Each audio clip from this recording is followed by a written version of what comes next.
Welcome to Beyond Bitewings, the business side of dentistry, brought to you by Edwards & Associates PC.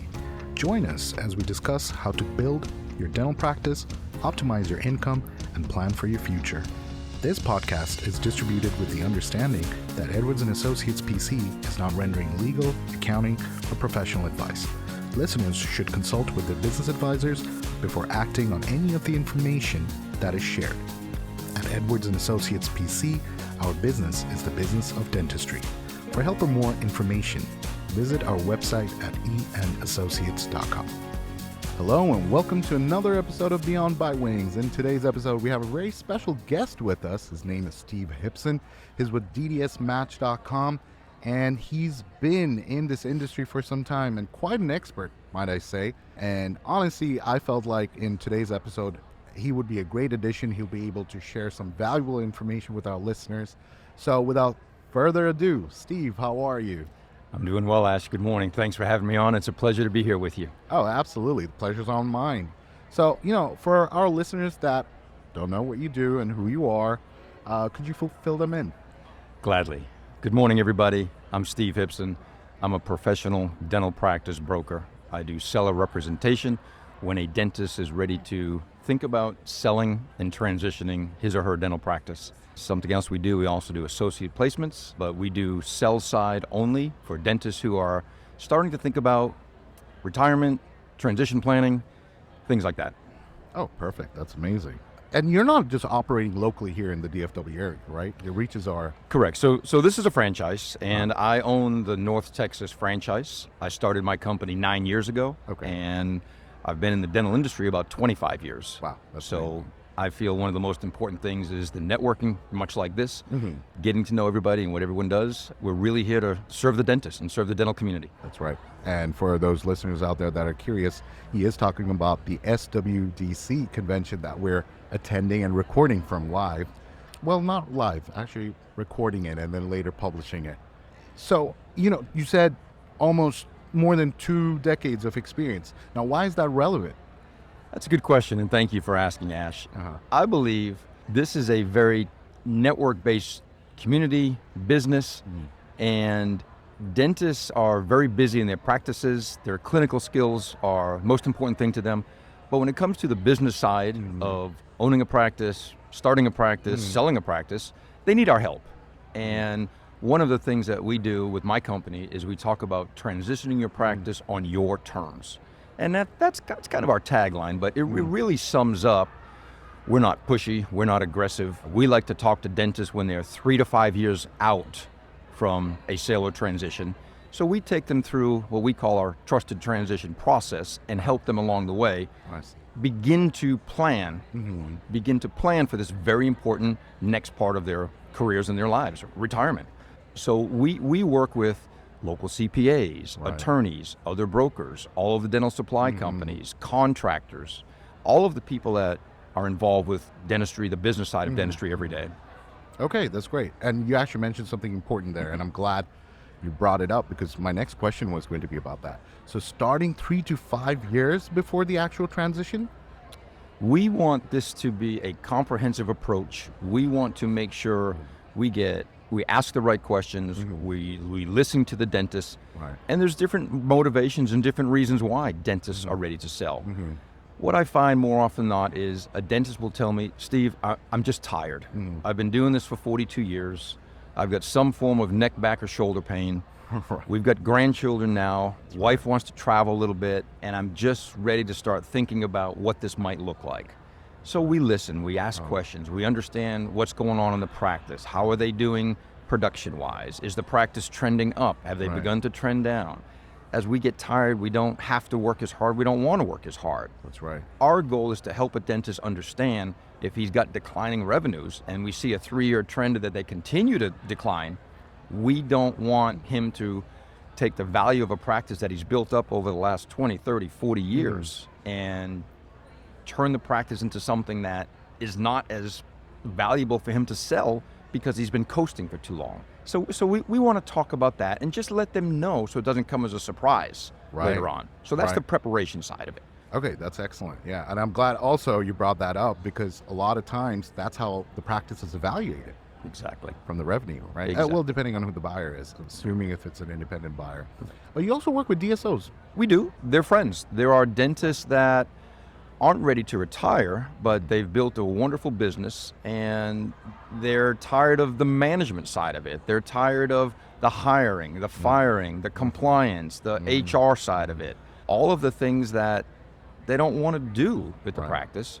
So we work closely with DSOs because DSOs do a lot of marketing. They'll come to us when I have a practice listed on my website and they'll say, Steve, tell me about this one. Is this something where a dentist might want to be part of a DSO? Right. And sometimes it is a good fit and sometimes it's not. But we absolutely partner with the DSOs. Right. Okay, good. And I bring this up just because, a lot of times the main influencing trait of a transition sometimes is the money, right? And a lot of these people, sometimes they hear 5X, 7X, 4X, and it's off something called EBITDA. And analyzing, being able to understand that EBITDA is important, right? Because when a potential buyer is ready to make an offer, they are calculating the EBITDA on their side. But a professional that's working on your behalf may be able to tell you, look, that's not the right way to calculate the EBITDA. It needs to be adjusted correctly, and there are some factors that we need to put in and what that does. So just to give you an idea, so for someone like Steve, he'll say, oh, look, that should have actually been included in the EBITDA, right? That's actually not part of their operations. That's just something they're doing for tax reasons. Once it's added, let's say the potential offer was going to be 7 times, right, EBITDA, and let's say the saving was just, I don't know, $10,000. That's an additional $70,000 he just brought in to the initial offer. So, I mean, it goes without saying why it's relevant and important for someone like Steve to be on your side when you're deciding to sell, right? I mean, I know that, but that's also part of the reason why I have him on the show, where he can talk a little bit about this. What are some of the other things that you can think of? Yeah, it just to your point, asked just for a moment, is EBITDA good, bad, or indifferent? It's something that is somewhat negotiated, and it shouldn't be. And sometimes a dentist has a hard time understanding that. Like, how are you getting different EBITDA numbers? How does that work? Right. So we take them through that understanding at some level so that they can see that. Right. EBITDA is a big number when DSO is looking at it, but a lot of my business is a private practice doctor ready to retire selling to another private practice doctor. EBITDA is important, but it's not the most important thing when we're selling doctor to doctor. DSOs look at it for obvious reasons, but a big part of my business doesn't even involve the EBITDA. It just involves the relationship and making sure that the buyer is qualified, we want to match. We want to match personalities. We want to match geography. We want to match education. We want to match clinical skills. And we also want to make sure that buyer qualifies financially, which is where my relationship with the top lenders comes in. Right. So EBITDA is very important when you're looking at DSOs. It's rarely talked about from a doctor to doctor sale. Right. And I would imagine, like, for someone who's only owned one practice for a majority of their lifetime, it's a big part of their investment, big part of their retirement, right? So you want to make sure you're getting your top dollars when you do that transition. Absolutely. And one of the things we do, I like to call it, we stay in our lane. Okay, I'm not a CPA. I'm not a certified valuation expert. So we use a third-party group called Blue & Company out of Indianapolis, and they do all of our professional business valuations. The dentist pays a fee for that, but what it does, it gives the true fair market value of that practice based on lots of criteria that we gather. The financials, the productions, the collection, everything that's going on. We look at a trend. Again, there's that word. We're looking at how that practice is trending. And then what we deliver to that seller is a fair market value. It's a 75-page comprehensive business valuation. Then my job as the broker is to find a qualified buyer who's willing to pay that price. What we do not want to get into is a buyer starting to lowball and haggle and negotiate. We're not buying a used car. We're buying a dental practice. That's right. That this dentist has put his heart, blood, sweat, soul into. So we want to make sure, like you said, Ash, that value of that practice is correct, and we're going to return that value to that seller at closing. That's good. Now, I just thought of one question that was once asked by a client, and I'm like, you know what? This is probably the right time to ask him this. Oftentimes, I feel like a practice owner who's getting ready to sell, they're worried about their staff members finding out and how they would react to it.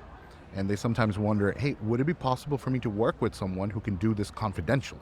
That's a great topic, Ash, and I'm smiling as you said it. There's really three reasons why a seller is going to hire me. Number one is the experience. And we started out saying, I've been working with dentists for 25 years. I understand the business of dentistry and what goes on in dental practice very, very well. The second reason a dentist is going to hire me is the confidentiality in how we work. We do not want to alert the staff. We certainly don't want to announce this to the patients in the practice.